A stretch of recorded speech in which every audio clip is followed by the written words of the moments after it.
সাংবাদিক নির্যাতন মামলায় কুড়িগ্রামের সাবেক জেলা প্রশাসক সুলতানা পারভিনের জামিন আবেদন নামঞ্জুর করে জেল হাজতে পাঠিয়েছেন আদালত।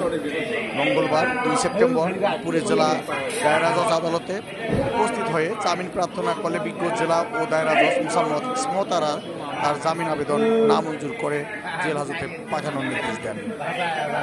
সংশ্লিষ্ট সূত্রে জানা গেছে, কুড়িগ্রামের সাবেক জেলা প্রশাসক সুলতানা পারভিন গত 5 বছর আগে কুড়িগ্রামে কর্মরত থাকাকালীন সময়ে বাংলা ট্রিবিউনের কুড়িগ্রাম প্রতিনিধি আরিফুল ইসলাম রিগানকে ভ্রাম্যমাণ আদালত বসিয়ে বাড়ি থেকে তুলে অমানবিক নির্যাতন করেন এবং তার বিরুদ্ধে মাদক মামলা দায়ের করেন।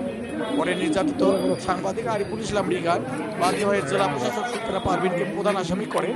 4 জনের বিরুদ্ধে 2020 সালের 31 মার্চ মামলা দায়ের করেন নির্যাতিত সাংবাদিক আরিফুল ইসলাম রিগান। পরে সেই মামলায় প্রধান আসামি সুলতানা পারভিন হাইকোর্ট থেকে জামিন পান। পরে আজ মঙ্গলবার কুড়িগ্রাম জেলা জজ আদালতে স্থানীয় জামিন নিতে আসলে বিচারক জামিন আবেদন নামঞ্জুর করে কারাগারে পাঠানোর নির্দেশ দেন।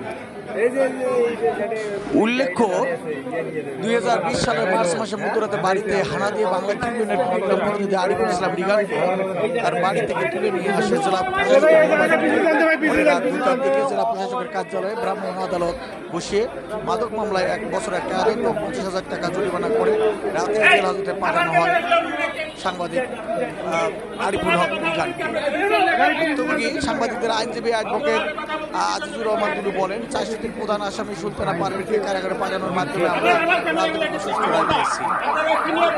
মামলার বাদী সাংবাদিক আরিফুল ইসলাম রিগান জানান, এই রায়ে আমি সন্তুষ্ট, বিচার বিভাগকে ধন্যবাদ জানাই। আদালত রাষ্ট্রপক্ষের আইনজীবী হিসেবে ছিলেন কুড়িগ্রাম জেলা public prosecutor advocate Mohammad Abdur Rashid ও অ্যাডভোকেট আজিজুর রহমান দুলু। আসামি পক্ষের আইনজীবী ছিলেন অ্যাডভোকেট ফখরুল ইসলাম। প্রহ্লাদ মন্ডল সৈকত, দৈনিক তুলপাড়।